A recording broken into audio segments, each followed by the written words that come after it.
마약 가격이 얼마인지 그런 거에 비하면 더 비싸거든요. 또 뭐 집에 판 거 아니야? 아니야.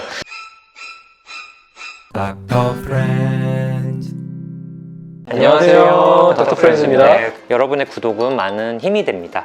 저희가 이제 치료 저항성 우울증에 대해서 이전에 쭉 시리즈로 찍어봤어요. 정기경련 치료, 그리고 TMS, 에스케타민. 이제 그 중에 사실 에스케타민이 나온 지 얼마 안 된 약이거든요. 뭐 이제 막 세계에서 쓰고 있는 약이어서 이제 반년 됐네. 그쵸. 많은 분들이 좀 궁금해하셔서 좀 질문도 많이 주셔서 오늘 좀 준비를 해봤습니다.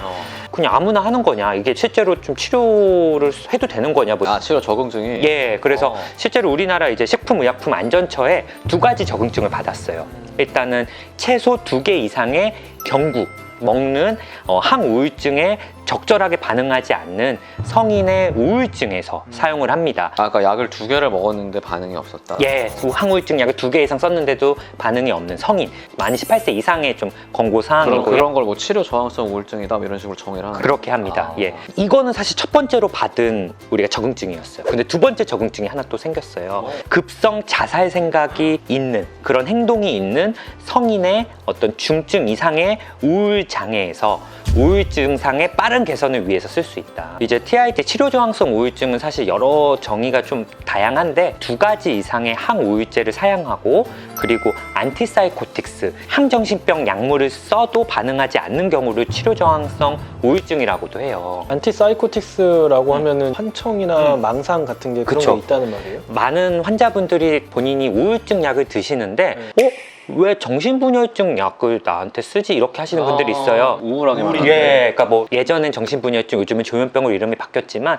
아직도 검색해보면 정신분열증 치료제라고 나오는 이제 인터넷 정보들이 많거든요. 그래서 이제 환자분들이 의사 선생님이 말을 안 했는데 내가 조현병 아니야? 이렇게 생각하는 경우가 있는데 이제 치료 저항성 우울증에서 항우울증 약만 쓰진 않고 아리피프라졸이라던가 쿠에타핀 같은 이런 경구형 항정신병 약물 안티사이코틱스가 도움이 되기도 해요. 그러니까 예. 원래 그렇게 할 수 있는 거구나. 맞아요. 보조 약물로 좀 도움이 되고 우창 선생님도 아마 내과 선생님이라 아시겠지만 실제로 선망 증상일 때도 이런 안티사이코틱스를 쓰잖아요. 혹시라도 내가 우울증인데 이제 정신과 선생님한테 갔는데 이런 약이 있다면 선생님이 이상하게 나를 이상한 약을 쓴다 이렇게 혼자 고민하지 말고 한번 그런 걸 여쭤보셔도 좋으실 것 그렇죠. 같아요. 그럼 이게 약이 하나 나온 지 예. 우리 한 반년 정도 된 거잖아요. 그 정도 됐는데 이제 뭐 병원마다 이런 거 좀 세팅하고 이러느냐고 아마 지금 촬영하는 시점에는 대학병원까지 포함해서 한 100명 정도? 생각보다 예. 엄청 적네. 적구나. 예. 근데 그래도 이게 어떤 임상 연구 규모에서 꽤 큰 이제 맞아요. 많은 사람들이 이제 맞아요. 투약을 예. 실제로 시작한 건데 예전에 말했던 여러 부작용들이 당연히 있을 수 있잖아요. 예. 그런 것들 좀 어떻게 이렇게 레포트되고 있는지 좀 궁금한데 더 월드 저널 오브 바이올로지컬 사이키아트리 한 번 더 이야기해라.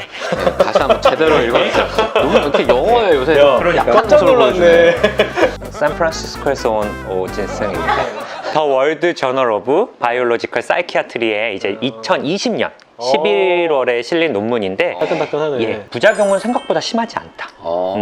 이 에스케타민, 원래 성분인 케타민이라는 그쵸. 약이 네. 혈압을 좀 올릴 수 있다. 맞아요. 그래서 중환자실에서 혈압을 떨어뜨리지 않는 그런 맞아. 마취제로 좀 쓰인다 그랬잖아요. 고혈압을 조금 유발할 수 있지만 대부분은 좀 좋아지는데 심하더라도 암로디핀이나 로잘탄 같은 고혈압을 사용하면 쉽게 조절이 된다. 또 부작용 중에 이제 해리 증상이 있다. 이제 해리 증상이라고 하면 뭐 내가 아닌 느낌, 뭔가 환상이 케타민 보이거나 고유의 부작용이죠, 그게? 그렇습니다. 네. 그래서 막 걱정을 하는 분들이 있는데 이 해리 증상은 보통 처음 할 때 좀 심해지고 하면 할수록 거의 사라지고 환자분들 많이 치료해 그러니까 보셨어요, 실제로? 처방을 해서 네. 직접 겪었어요? 저는 지금 한 6분 정도를 치료를 해봤어요. 야, 우리나라 예. 100명인데 이거 쓰면은 근데 뭐 우와, 진짜 많이.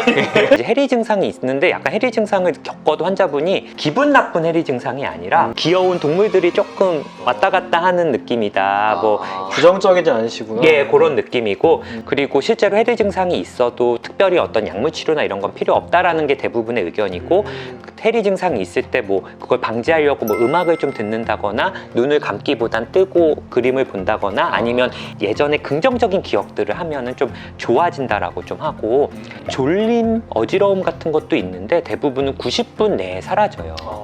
그래서 이게 좀 불편한 약이기도 한 게 효과는 좋은데 뿌리고 나서 2시간을 병원에서 좀 기다렸다 가셔야 돼요. 근데 케타민이라는 약이 애초에 약간 마약성 진통제잖아요. 중독이 되거나 의존이 생기거나 그러진 않는지. 의사들의 어쨌든 가장 큰 목적 중에 하나가 둔압함이잖아요. 그쵸. 도움이 되지 않는다면 절대로 환자한테 해를 끼쳐서는 안 된다. 네. 같은 병원에 있는 우리 선생님이랑 같이 좀 긴장도 하고 그랬는데 중독은 제가 봤을 땐 없을 것 같습니다. 왜냐면 비싸요. 이 프로토콜대로 제가 맞자고 해도 환자분들이 좀 걱정을 해요. 제가 뭐 더 맞자는 것도 아니고 논문이나 권고하는 프로토콜대로 좀 맞자고 하셔도 환자분들이 좀 걱정하시고 꺼려하고 제가 잘은 모르지만 이제 검색을 처음으로 해봤어요. 시중에서 혹시 이런 불법으로 구할 수 있는 마약 가격이 얼마인지 그런 거에 비하면 더 비싸거든요. 만약에 이제 그래요? 인터넷 검색하면 시중에서 구할 수 있는 마약 가격이 대략적으로 나와요? 막 이렇게 나와요. 진짜로? 네. 너 뭐 지배판 거 아니야? 아니야.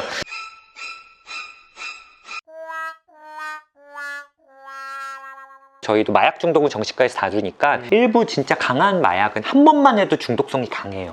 그럴 수 한 번만 있구나. 해도 의존성이 확 생기는데 이 에스케타민은 사실 한 번 하고 환자분이 또 하고 싶어요 막 이런 경우는 없거든요. 보통 이제 권고사항이 처음 유도기에는 일주일에 2번씩 그리고 2달째부터는 일주일에 이제 한 번씩 맞는 거고 3달째부터는 뭐 2주에 한 번씩 이렇게 이제 권고를 하는데 주의는 해야 됐고 이제 막 새로운 약이기 때문에 장기적으로 봤을 땐 어떨지 모르겠지만 아직까지는 좀 그런 문제가 좀 심각하지는 좀 않는다. 근데 또 이게 좀 궁금한 게 타겟 자체가 좀 치료 저항성 우울증이잖아요. 맞아요. 그러면은 효과가 없는 것처럼 보일 수도 있어요. 맞아요. 애시당초 타겟 자체가 굉장히 안 좋으니까 힘든 환자분들이니까. 힘드니까 예. 썼을 때 실제로 이런 효과나 이런 면이 좀 어땠는지 좀 그러니까 궁금합니다. 사이키아트리 리서치에서도 좀 발표된 걸 보면은 23명 환자를 대상으로 에스케타민 연구를 진행했는데 받으신 분들 23명을 45분 동안 집중 면담을 했어요. 이제 받고 나서 어땠는지, 부작용 면이나 효과적인 면이나 아주 심층 면접을 했는데 그래도 이제 23명 중에 12명은 그래도 만족감 그리고 11명은